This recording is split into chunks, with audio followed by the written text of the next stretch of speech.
Hello friends, how are you. Welcome to group study classes class 9th biology chapter 2 tissue part मैंने लाया है। मैंने first part जो biology मतलब chapter first जो है बायोलॉजी का क्लास 9th का, उसको मैंने डाल दिया था structure and functional unit of life, जो सेल के बारे में है। तो मैं उसको डिस्क्रिप्शन में डाल दूंगा, आप डिस्क्रिप्शन में जाकर लिंक द्वारा से आप वीडियो को देख सकते हैं चैप्टर फर्स्ट का। अब ये पार्ट फर्स्ट है टिश्यू चैप्टर का। तो सबसे पहले मैं बताता हूँ कि आज का फैक्ट जेट ही कुछ अलग है, इन्वेंशन के बारे में है, जो खोज यानी डिस्कवरी के बारे में आज का फैक्ट जेट है ग्रुप स्टडी क्लासेस से। सो प्लीज समय गाते हुए मैं चलो स्टार्ट करता हूँ part first. So we know study, what do you mean by study? Cell, tissue के बाद सेल आता है, cell.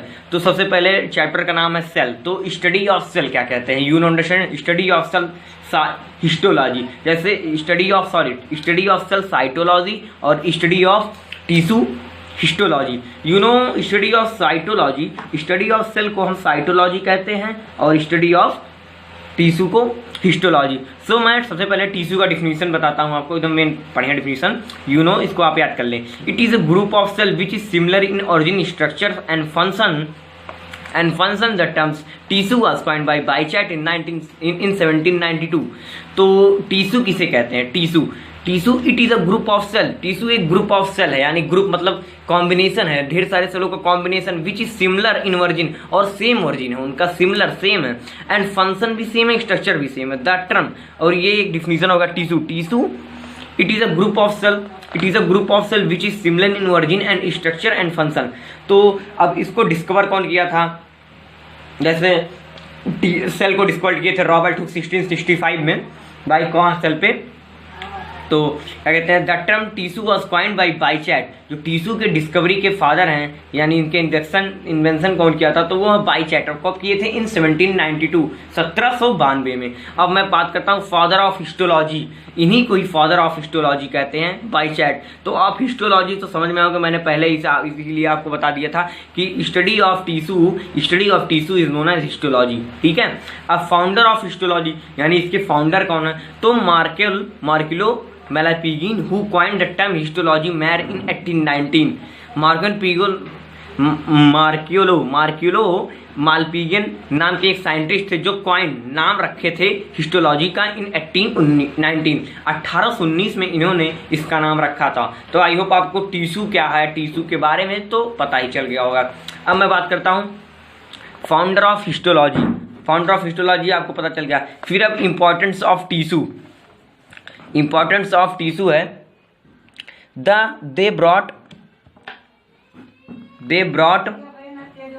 they brought about division of labor in multicellular organs। Tissue becomes organized to form types, ठीक है। तो they brought about division of labour, ये tissue जो है वो डिवीजन ऑफ लेबर में काम करता है टिश्यू। अब tissue becomes organised to form, इस फॉर्म में टिश्यू काम करता है कि ऑर्गन से फिर ऑर्गन सिस्टम, फिर ह्यूमन बॉडी बिल्डअप होता है। तो इसके पहले सेल है, फिर सेल से ऐसे बनते हैं, ठीक है। अब मैं बात इधर करता हूँ, प्लांट टिश्यूज क्या होते हैं। Plant tissue divide into 2 types. एक चार्ट दिया गया हो आपके बुक में, आप उस चार्ट को जरूर पढ़ लीजिएगा, उसमें बताया गया है। तो उसमें बताया गया मेरिस्टेमेटिक टिश्यू, परमानेंट टिश्यू, सब टिश्यू के बारे में दिया गया है। तो plant tissue divide into 2 types on the basis their cavity, और इनको प्लांट टिश्यू को डिवाइड किस कैविटी पे किया गया है? क्या कहते हैं? कैपेसिटी, इसकी क्षमता और औकात और पावर पे किया गया है, एबिलिटी टू डू वर्क, ठीक है। मेरिस्टेमेटिक टिश्यू, फर्स्ट है मेरिस्टेमेटिक टिश्यू, सेकंड है परमानेंट टिश्यू। अब मैं बताता हूँ मेरिस्टेमेटिक टिश्यू क्या होते हैं और परमानेंट टिश्यू क्या होते हैं। Meristematic tissue, they divide continuously and help in increasing of length and girth of the plant. The cell of meristematic tissue are similar in structure and have thin cellulose cell wall.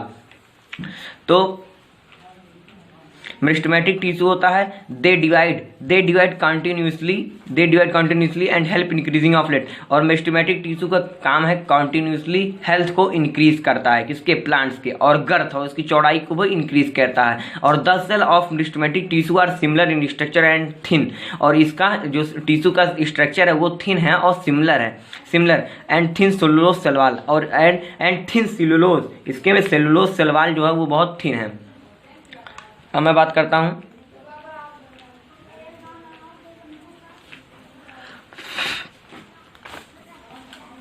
फिर है उसके बाद इसका safe पे बात करता हूँ। तो सेफ है, shape they may be spherical, oval और compactly arrange and no intracellular space. They have dense cytoplasm and have a single large nucleus. They may spherical यानी स्पेरिकल समतल है, ओवर यानी अंडे की ओवल की एग की तरह है, compactly arrange into intracellular space और इसके बीच में इंट्रासेलुलर स्पेस रहते हैं। दे हैव डेंस और ये बहुत डेंस साइटोप्लाज्म की तरह and have a single large nucleus और इस पे एक लार्ज बड़ा सा सिंगल न्यूक्लियस है। They have a few or no vacuoles, इसके पास कुछ वैक्यूल्स हैं और नो वैक्यूल्स हैं। They are growth tissue and found in growing to their position in plant. They may be following types. इसको हम मेरिस्टेमेटिक टिश्यू को ग्रोइंग टिश्यू भी कह सकते हैं एक तरफ से। देखिए यहाँ लिखा है दे आर ग्रोइंग टिश्यू, इसको ग्रोइंग टिश्यू भी कह सकते हैं। Found in growing their position और ये अपने पोजीशन पे ग्रो करने के लिए ही है। इन plant they have may be following types, इसके 3 टाइप्स है। मेरिस्टेमेटिक टिश्यू के 3 टाइप्स है। मेरिस्टेमेटिक टिश्यू के 3, फर्स्ट है एपिकल मेरिस्टेमेटिक, सेकंड है लैटरल मेरिस्टेमेटिक, थर्ड है इंट्राकैलरी मेरिस्टेमेटिक। ये तीनों टाइप्स को मैं अभी डिफरेंस करके और आपको इसकी डिफिनीशन बताता हूँ। We will now apical. सबसे पहले मैं एपिकल मेरिस्टेमेटिक टिश्यू की बात करता हूँ। They are situated at the growing tips of roots and suit.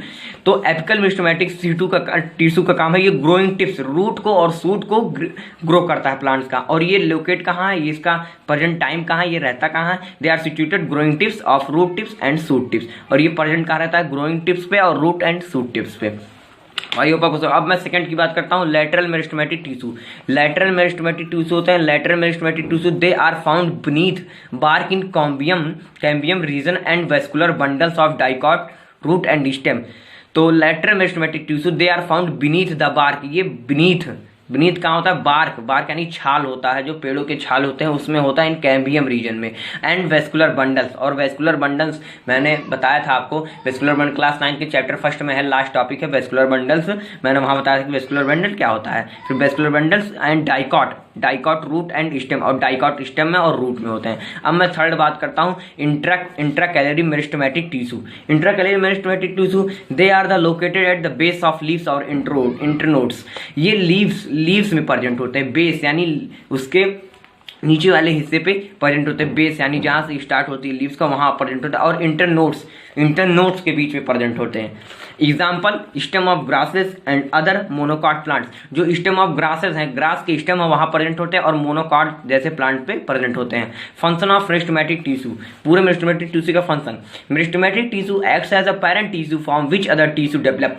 Meristematic tissue एक पेरेंट टिश्यू की तरह रिएक्ट करता है, मतलब पेरेंट्स की तरह करता है, पेरेंट्स की जो हेड होते हैं मेंबर उन्हीं की तरह करता है। विच अदर टिश्यू डेवलप, और ये सभी टिश्यू को डेवलप करने में मदद करता है। देखिए meristematic acts a parent tissue from which other tissue develop. अब फिर मैं बात करता हूँ they take part in growth by forming new cell, और ये पूरा ही पार्ट हिस्सा लेता है कि फॉर्मिंग अ न्यू सेल, नए सेल को बढ़ने के लिए ये हिस्सा लेता है। कौन, मेरिस्टेमेटिक टिश्यू। और थर्ड फंक्शन है they help of meristem plants continue to produce new leaves, branches, root, fruits and root hairs. और इसकी सबसे मददगार चीज ये है कि ये मेरिस्टेमेटिक टिश्यू जो होता है मेरिस्टेम प्लांट में जो होता है वो कॉन्टिन्यूस लगातार बढ़ने में मदद करता है, टू प्रोड्यूस न्यू लीव्स, और नए पत्तों को निकलने में भी मदद करता है। और ब्रांचेस यानी जो तने होते हैं, पेड़ के तने होते हैं, उसमें भी ये पाया जाता है और उसमें हेल्प करता है मेरिस्टेमेटिक टिश्यू निकलने में। उसके बाद रूट्स में भी होता है, and fruits and roots hair, और जो रूट्स हेयर होते हैं, जो जड़े होते हैं, जड़े में जो ऐसे रेशेदार निकले रहते हैं, रूट्स हेयर उसी को कहते हैं रूट्स हेयर, उसमें भी ये ग्रोथ करता है, उसको भी ग्रोथ करता है और डेवलप करता है। अब उसका सेकंड पार्ट है permanent tissue. Plants are divided into 2 types meristematic tissue. Meristematic से 3 है, एपिकली, इंट्राकैलरी और lateral. Apical meristematic tissue, lateral meristematic tissue, और थर्ड है इंट्राकैलरी मेरिस्टेमेटिक टिश्यू। अब मैं उसके बाद बताता हूँ परमानेंट टिश्यू क्या होता है। Permanent tissue cell derives from division of meristematic tissue, takes of specific role, lost the ability to divide, thus they form permanent tissue. Permanent tissue यानी लगातार रहने वाले tissue. cell derives from division, और ये division करते हैं, take a specific role, और एक इसका स्पेसिफिक रोल है, महत्व, lost the ability, और ये अपने क्षमता को खो देते हैं डिवाइड करने में, टू परमानेंट टिश्यू। अब परमानेंट टिश्यू क्या होता है, permanent tissue divide into 3 types. Permanent tissue के 3 टाइप्स में डिवाइड है, पैरेन्काइमा, कोलेनकाइमा, स्कैलेनकाइमा। अब पैरेन्काइमा क्या होता है, कोलेनकाइमा क्या होता है, इसके फंक्शन और स्कैलेनकाइमा मैं आपको बताता हूँ, तो आपको समझ में आ जाएगा कि स्कैलेनकाइमा, पैरेन्काइमा, कोलेनकाइमा क्या होते हैं। पैरेन्काइमा, पैरेन्काइमा मैंने आपको बहुत पहले बताया था कि बायोलॉजी में कोई भी वर्ड हो, वर्ड की मीनिंग जरूर होती है। तो पैरा मीन्स ग्रीक वर्ड है ये, पैराकाइमा, पैराकाइमा, पैरा मीन्स होता है बी साइड, और इनकाइमा मीन्स इनफीलिंग। जो मैं इनकाइमा यहाँ लिखा हूँ मैं बाकी में इनकाइमा नहीं लिखा हूँ, आपको समझ जाना है कि इनकाइमा मीन्स होता है इनफीलिंग। तो ठीक है, देखिए, they form bulk of the plant and body, plant bodies, these are living and power of division. ये दे फॉर्म, ये कहाँ प्रेजेंट होता है, बल्क ऑफ द मतलब पेड़ प्लांट के बॉडीज के अंदर पार्ट होता है, ठीक है। These are living and power, और ये लिविंग थिंग्स होता है, और इसके पास पावर ऑफ डिवीजन, और इसके प्लांट्स को डिवाइड करने में इसके पास क्षमता होता है, डिवीजन करने में ये हेल्प करता है, ठीक है। They are widely distributed in plant bodies, और ये बहुत सारे मात्रा में प्लांट्स के सभी बॉडीज में रहता है, जैसे सच एज लाइक स्टेम में है, रूट्स में है, लीव्स में है, फ्लावर में है एंड फ्रूट्स में है। यानी स्टेम में, जड़ में है, पत्ते में है, फूल में है, प्लांट्स के फ्रूट्स में, यानी ये सभी जगह रहता है। तो पैरेन्काइमा का सबसे इंपॉर्टेंट सोल है, it is a distributed, widely distributed, और ये वाइडली डिस्ट्रीब्यूट है पूरे प्लांट्स में, और उसके बाद पूरे प्लांट्स में वाइडली डिस्ट्रीब्यूट है। They form bulk of the plant body, these are living power, और इसके पास एक पावर है कौन सा, डिवीजन करने का, ठीक है। तो अब बताता हूँ, this tissue is soft part of the plant such as cortex of root, और इसको soft part of the plant कहते हैं, और ये कहाँ होता है, soft part of the plant such as cortex root. अब मैं इसकी फंक्शन बताता हूँ, इसका फंक्शन क्या है, function It act a packing tissue and maintain the shape and firmness of the plant due to its target cells. It acts a packing tissue, एक packing tissue की तरह काम करता है, क्योंकि प्लांट के सभी बॉडीज को कवर, इसके ऊपर से कवर रहता है और ये पैक रहता है। एंड मेंटेन द शेप, और ये उसके स्ट्रक्चर को भी मेंटेन करता है। And fins of the plant due to its target cell, और ये टारगेट सेल्स के भी बनता है। They store assimilate food. Parenchyma serves as food storage tissue, example starch। देखिए, पैरेन्काइमा का दूसरा फंक्शन है दे स्टोर एसिमिलेट फूड, और ये फूड को भी स्टोर करता है। पैरेन्काइमा सर्व्स फूड स्टोरेज, और इसको फूड स्टोरेज टिश्यू भी कह सकते हैं प्लांट्स का, और ये एग्जांपल है स्टार्च, जैसे स्टार्च को इसने स्टोर किया। अब मैं सेकंड की बात करता हूँ, कोलेनकाइमा। कोलेनकाइमा का ग्रीक नेम है कोलेनकाइमा है, कोला मीन्स होता है glue, you know understand, glue means होता है जैसे गोद हो गया हिंदी में गम, उसी तरह होता है। दीज आर लिविंग सेल्स, और ये कोलेनकाइमा एक लिविंग सेल है। It is a similar many function with parenchyma but are characteristic by the deposit of extra cellulose at the corner of the cell, ठीक है। तो मैं बताता हूँ, दीज आर लिविंग सेल, ये लिविंग सेल है। It's similar many function with parenchyma, और इसका कुछ फंक्शन जो है इसके फर्स्ट पार्ट, यानी पेरेंट सेल का जो फर्स्ट टाइप है, उससे इसके फंक्शन मिलते हैं, किससे, पैरेन्काइमा से कुछ फंक्शन मिलते हैं। बट द कैरेक्टरिस्टिक, और इसकी characteristic by the deposit of extra cellulose different है at the corner of the cell, और इसको कॉर्नर ऑफ द सेल भी कहते हैं, और ये कॉर्नर में पाया भी जाता है, ठीक है, कोलेनकाइमा। अब मैं इसके फंक्शन की बात करता हूँ। Function, it is a mechanical tissue and provide mechanical supports it is a mechanical tissue and provide mechanical support and elasticity. इसको मैकेनिकल टिश्यू कहते हैं, और प्रोवाइड क्या करता है, एक सपोर्ट, इलास्टिसिटी प्रोवाइड करता है ये प्लांट्स को। अब फिर मैं बताता हूँ, दे सेकंड पॉइंट है, they also easy bending of various plant parts like leaf, stem without breaking them. They also easy bending, और ये मुड़ जाता है ईजी से ऑफ वेरियस प्लांट्स पार्ट, जैसे कि पेड़ के जो डाली होते हैं, डाली को हम झुका भी सकते हैं, तो वो इसमें हेल्प करता है झुकने में। तो बेंड मीन्स मुड़ना होता है, तो बेंडिंग पार्ट, बहुत से पार्ट ऐसे प्लांट के होते हैं जो झुकते भी हैं, अगर आप उसको प्रेशर डालेंगे तो वो झुक जाएंगे, तो उसी फंक्शन को ये प्रोवाइड करता है। और लाइक लीफ, स्टेम, और देखिए पत्ते को आप हिला सकते हैं या झुका भी सकते हैं विदाउट ब्रेकिंग देम, और बिना तोड़े आप टहनी को झुका भी सकते हैं बिना तोड़े, तो उसी को ही हेल्प करता है, इसका एक फंक्शन है। अब मैं आपको बताता हूँ थर्ड पार्ट स्कैलेनकाइमा है। स्कैलेनकाइमा का ग्रीक वर्ड है स्कैलेरियोस, इसको स्कैलेनकाइमा का अगर वो देखे ग्रीक वर्ड में तो स्कैलेरियोस कहते हैं। स्कैलेरियोस मीन्स हार्ड होता है, हार्ड, कोई भी सब्सटेंस हार्ड, जैसे like these are dead cell and devoid of protoplasm, the cell wall are thick made up of lignin, due to thickness the lumen और कैविटीज बिकम्स नियरली एब्सेंस, ठीक है।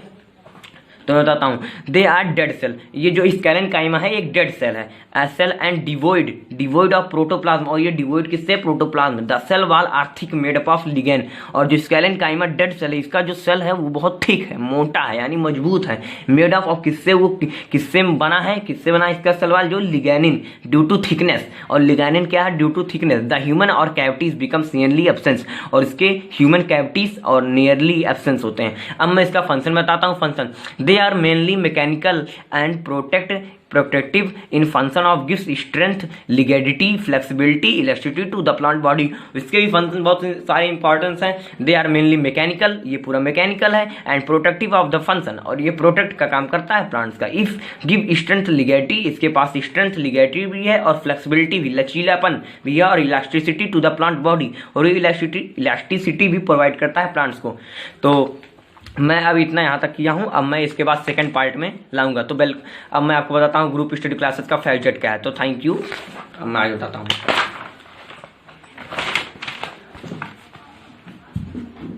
Group study classes का fact jet आज today का है।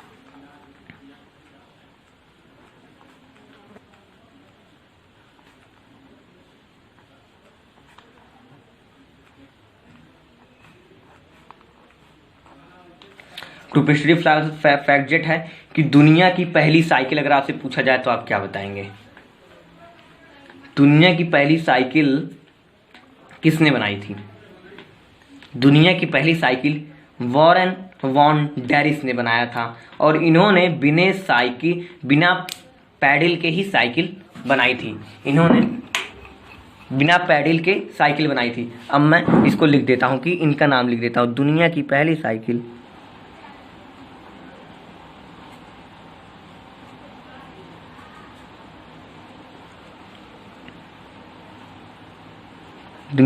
Cycle और ये कब भी बना था? ये भी 1817 में। साइंटिस्ट का नाम है वॉरेन वॉन डैरिस ने बनाई